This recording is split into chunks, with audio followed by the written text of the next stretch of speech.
Hey guys, so my name is Michaela Webster, for those of you that don't know me. I'm simply making this video to raise awareness. I'm not looking for any sympathy whatsoever. I just didn't feel right not doing anything at all. So I thought of making a video to raise awareness about this and also to try and help others, to know that others are not alone. Whoever has been through the same thing that I've been through, and to know that I am here to speak to.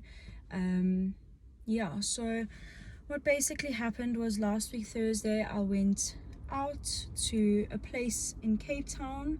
I am not going to name the place, but we arrived at the club at quarter to 10, and I had my first drink, my one and only drink of the night. And it was sparked at 20 past 10 in the evening. I started to feel funny. I went to the bathroom and I came back from the bathroom and I couldn't really see. I looked like I was looking through a misty window, if that makes sense, just completely white or misty. So I couldn't see. I don't even know how I found my friends or if they found me, but I just remember that I couldn't see and I couldn't breathe. I just felt like my chest was so sore and so tight that I just couldn't breathe. So my friends thought that I was having a panic attack at first, but then I started losing consciousness. I started blacking out, and so they decided to take me home and then Uber. So we went home and then Uber, and we got home and we phoned my sister, who is a doctor, and she said that it sounds like a panic attack. Please, can you get her to bed, give her some water, and hopefully she'll calm down. And I just kept losing consciousness. I kept losing consciousness between every 3 and 5 minutes, and then I would wake up completely disorientated, didn't know where I was.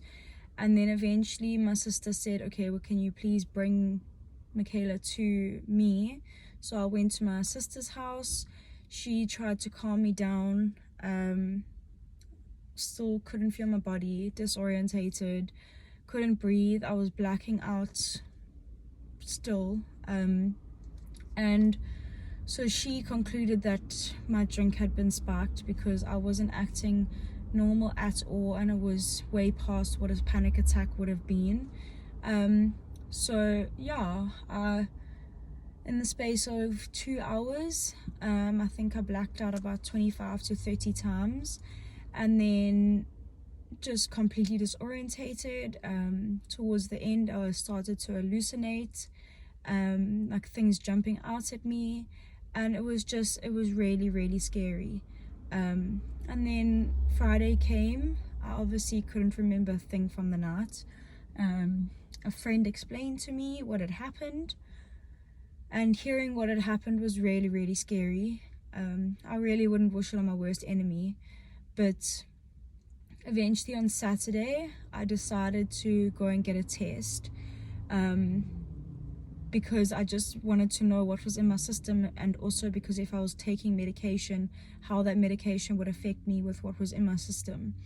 So I went to go get a urine test, and I came back positive with Rohypnol and heroin. Obviously hearing those drugs were in my system was a massive shock to me, because like I've never ever thought this would happen to me, first of all, and it's just scary hearing those type of drugs are in your system. I've never ever suffered from such bad headaches and body aches in my life, and that was purely just from the drugs that were sparked, that were in my drink. And every single joint in my body was just completely sore, and I just wanted to sleep after eating. I felt nauseous, and this carried on for at least a week. Each day was an improvement. The first 3 days were horrible, but each day was an improvement. And then eventually a week later, I was feeling a little bit normal, back to myself. So I just want people to understand the seriousness of this. It's really not a joke. It's happening every single day, every single weekend, and I just want people to please be careful out there, to know their surroundings, to just please be careful. I was so fortunate to come away from this without anything happening to me. I was told by the lady who tested me that I'm so lucky to actually be alive, and that I could have died. And I just want people to understand that this is really serious. I could have been raped, trafficked, or kidnapped, and I wasn't any of those things because I was so incredibly lucky with the friends that I had around me. So please, can you just be careful out there, and please know that if you want to speak to me and you need to speak to me or contact me, please don't be afraid to. I'm not one to judge.